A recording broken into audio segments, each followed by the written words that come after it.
Everyone, কেমন আছো তোমরা সবাই? আশা করছি তোমরা সবাই খুব ভালো আছো, আমিও খুব ভালো আছি। আজকে ভিডিওটা স্টার্ট করছি এত সুন্দর একটা পাহাড় থেকে। কেমন লাগছে ভিউটা জানিও। আমরা আছি এখন জয়ন্তীতে। ভিডিওটা দেখতে থাকো, আজকে ভিডিওটা খুব ভালো হতে চলেছে। আর ভিডিওটা ভালো লাগলে লাইক শেয়ার কমেন্ট করে দিও। তাহলে তোমরা জেনেই গেলে যে আমরা আজকে কোথায় যাচ্ছি। আমরা যাচ্ছি জয়ন্তী রিভার হিলসে। জয়ন্তী হলো ভারতের পশ্চিমবঙ্গের আলিপুরদুয়ার জেলার একটি গ্রাম। এটি ডুয়ার্সের একটি অন্যতম পর্যটন কেন্দ্র। পাহাড় নদীতে ঘেরা এই জায়গাটি ভীষণ সুন্দর, আর ঘুরতে যাওয়ার জন্য তো এর থেকে ভালো আর জায়গা হয় না। North Bengal state transport bus stand থেকে রোজ দুটো করে বাস যায়, একটা সকালে আর একটা দুপুরে। আমরা দুপুরে বাসটায় মানে 1:30টার বাসে করে গিয়েছিলাম জয়ন্তীতে। তোমরা এখানে প্রাইভেট কারেও আসতে পারো। প্রাইভেট কারে এলে কিন্তু তোমাদের জয়ন্তী গেটে টাকা দিতে হবে গাড়ির জন্য আর পার পার্সন। আর বাসে করে এলে জাস্ট টিকিট কাটলেই হবে, আর কোনো এক্সট্রা পে করতে হবে না। আমরা যেহেতু বাড়ি থেকে সেরকম কিছু খেয়ে আসিনি, তাই ভাবলাম সবার ফার্স্ট এখানে লাঞ্চটা করে নিই। আমরা যেখানে লাঞ্চটা করেছিলাম সেটা একদমই পাহাড়ের সামনে, আর এখানে খাবার খুবই ভালো। আমি এই নিয়ে জয়ন্তী মনে 9 থেকে 10 বার এসেছি। প্রত্যেকবারই আমি গাড়িতেই আসি, বাট এবার আমাদের এক্সপিরিয়েন্স করার ইচ্ছে ছিল যে বাসে এলে কেমন লাগে। আর আমাদের বাস জার্নিটাও কিন্তু খুব সুন্দর ছিল। আমরা আজকে নাইট স্টে করব। আমি জয়ন্তীতে এতবার এলো কোনোবারই কিন্তু নাইট স্টে করিনি। এবার এসে দেখছি যে জল নেই, শুকিয়ে গেছে। সামনের দিকে একটু জল আছে, যাবো ওই দিকটাতে।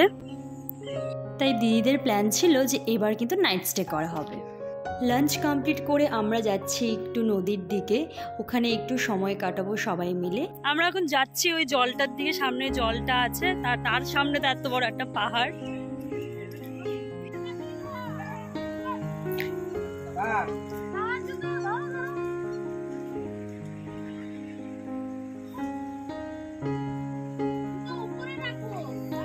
পাহাড় মানেই একটা শান্তির জায়গা। মনে হয় যেন শহরের এই কোলাহল ছেড়ে ছুটে চলে আসি পাহাড়ের কোলে।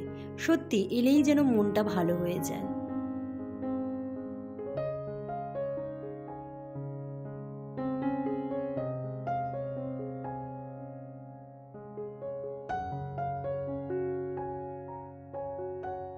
দেখতে দেখতে দেখো বিকেল হয়ে গেল, সূর্য অস্ত চলে গেল। আর পাহাড়ে সূর্য অস্ত দেখতে কিন্তু খুব সুন্দর লাগে, তখন যেন পাহাড়টা আরও বেশি সুন্দর হয়ে ওঠে।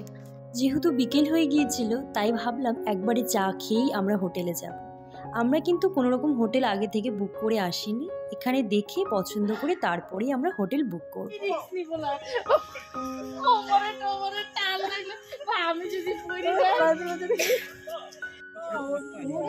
কি গো,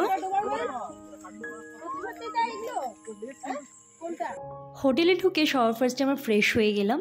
তারপর আমাদেরকে স্ন্যাক্স দিল, সেটা আমাদের হোটেল থেকেই আমাদের রুমে দিয়ে দিয়েছিল। তারপর রুমে আমরা অনেকক্ষণ গল্পগুজব করে এখন বেরোচ্ছি ডিনার করতে। দুপুরে যেখানে লাঞ্চ করেছিলাম ওখানেই বলা হয়েছিল ওখানেই আমরা গিয়ে ডিনার করব। আমরা যে হোমস্টেতে ছিলাম তার সামনেটা দেখো কত সুন্দর, কিন্তু সেদিন না এখানে বসতে দিচ্ছিল না। এর আগেই খুব বৃষ্টি হচ্ছিল, তো তাই জন্য এখানে নাকি অনেক কাদা হয়েছে, তাই জন্য ওরা বলছিল তোমরা এখানে বসো না, তাই আমরাও বসিনি। আর এই দেখো আমাদের হোমস্টের সামনেটা কতটা সুন্দর ছিল।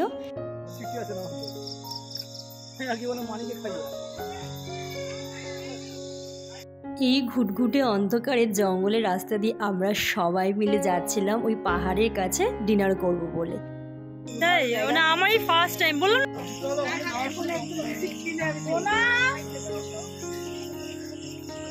এখন আমরা খেতে এসেছি, এখানে রাতে ডিনারটা এখানে করব। ভেজ থালি নাও, মানে দুটো ভেজ থালি নাও, 2 বাচ্চার। আচ্ছা চিকেন, আচ্ছা চিকেন খাবে।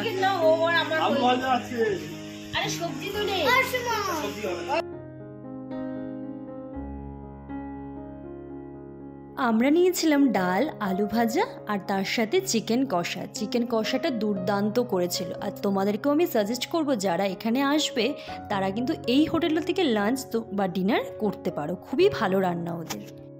ডিনার করে সোজা আমরা রুমে চলে এসেছিলাম, রাতে আর কোনো ক্লিপ নেওয়া হয়নি। তোমাদেরকে আমি একদমই রুম ট্যুরটা দিতে ভুলে গিয়েছিলাম, তাই তোমরা এখানেই দেখে নাও। খুবই নিট অ্যান্ড ক্লিন ছিল ওদের রুমগুলো, অ্যান্ড ওদের সার্ভিসও ভীষণ ভালো। প্রত্যেকটা স্টাফদের বিহেভিয়ারও খুব ভালো ছিল। গুড মর্নিং সবাইকে। তো আমরা ঘুম থেকে উঠে পুরো রেডি হয়ে বেরিয়ে গেছি, আমাদের 9টায় বাস। তো এখন আমরা একটু যাব একদম আমার নদীর ওখানে, চাটা খাবো, একটু ঘুরবো। আর দেখতে থাকো পুরো ব্লগটা। আজকে ডিনার করে এসে ঘুমিয়ে পড়েছিলাম, তাড়াতাড়ি ঘুমিয়ে পড়েছিলাম। তো এখন বাজে ওই 7টা মতন। তো উঠে 7টা না 8টা বাজে, উঠে রেডি হয়ে এখন যাচ্ছি। হোমস্টে থেকে বেরিয়ে সামনে একটা চায়ের দোকান ছিল, ওখান থেকে আমরা একটু চা খেয়ে নিলাম। যে জায়গাটাতে আমাদেরকে বাস নামিয়েছিল ঠিক ওখানেই আবার বাস সকাল 9টার সময় ছাড়বে। আর এই বাস মিস হলে কিন্তু এরপরে আর কোনো বাস তোমরা পাবে না, তাই এই বাসটাকে কিন্তু কোনোভাবেই মিস করা যাবে না। বাসে উঠে পড়েছি, বাস ওই 9টা 10 নাগাদ ছেড়ে দিয়েছিল। আর আমাদের বাড়ি থেকে জয়ন্তী যেতে বাসে আমাদের ওই 45 মিনিটস লেগেছে। তোমাদের এই ট্র্যাভেল ব্লগগুলো কেমন লাগছে আমাকে কিন্তু অবশ্যই তোমরা জানিও। আমরা নেমে পড়েছি আমাদের বাস স্ট্যান্ডে, 1 মিনিট হাঁটা পথেই আমার বাড়ি। তো এই ভিডিওটা এখানেই এন্ড করছি, ভালো লাগলে লাইক করে দিও।